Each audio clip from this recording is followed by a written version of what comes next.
The Bible.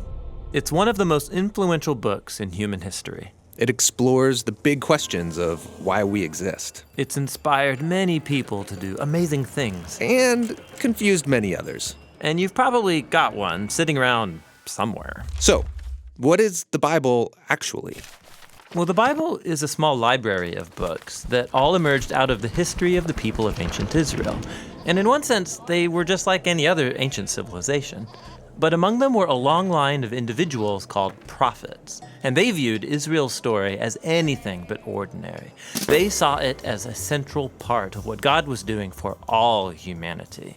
And these prophets were literary geniuses. Really? Yeah, they expertly crafted the Hebrew language to write epic narratives, very sophisticated poetry. They were masters of metaphor and storytelling, and they leveraged all of this to explore life's most complicated questions about death and life and the human struggle. So, there's a lot of different authors writing this book. Yeah, and these texts were produced over a 1,000-year period, starting with Israel's origins in Egypt, then leading up to their kingdom with their first temple, but eventually they were conquered by the Babylonians, who took them away into exile. Then, at a crucial moment in their history, many Israelites returned to their land. They built a second temple, they reformed their identity, and this is when the Jewish scriptures began to be formed into the shape that we have them today. Okay, the Jewish Bible. What's in it? Well, in Hebrew, it's called by an acronym, Tanakh. The T stands for Torah, sometimes called the Law. That's Israel's 5-book foundation story. The N stands for Nevi'im, the Hebrew word for prophets. And this section consists of the historical books that tell Israel's story from the prophet's point of view. Then you get the poetic books of the prophets themselves. The K stands for Ketuvim, the Hebrew word for writings. This is a diverse collection of poetic books, wisdom books, and more narrative. And the Jewish people believed that through all of these literary works, God speaks to his people. Now, there were other Jewish writings being produced during this Second Temple period as well. Yeah, a really diverse group of texts. And these too were highly valued in Jewish communities. And there was debate from ancient times about whether or not some of these should be considered part of their scriptures. So, this is a lot of different writings over a long period of time. Why did they put them all together like this? Well, altogether, these texts tell an epic story about how God is working through these people to bring order and beauty out of the chaos of our world.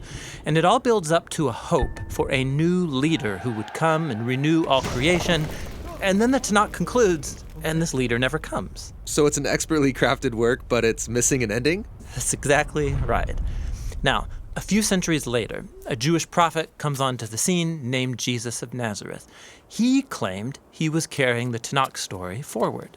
Yeah, so Jesus did a bunch of cool stuff, was killed, but his followers claimed he was alive from the dead. Yeah, they said that Jesus was that long-awaited leader who would restore the world. And so his earliest followers, called apostles, they composed new literary works about the story of Jesus. They called these Good News, or the Gospel. They formed an account called Acts about the spread of the Jesus movement outside of Israel. And then they circulated letters to different Jesus communities all around the ancient world. And they saw these writings as part of the scripture. Yeah, the apostles wrote all of this as the fulfillment of that epic story found in the Tanakh. And they were continuing the literary genius of the Jewish tradition. They also believed that God was speaking to his people through these texts alongside the scriptures of Israel. So that's the Old and New Testament. But what did the early Christians think of the other Second Temple literature? Well, different groups had different views about some of these books, but we know they read them and valued these texts because they passed them along with the Jewish scriptures. Okay, so we've got the Tanakh, the Jewish scriptures. We got these other Second Temple period works. Then the writing of the apostles about Jesus. And that's a lot of literature, so what's in my Bible?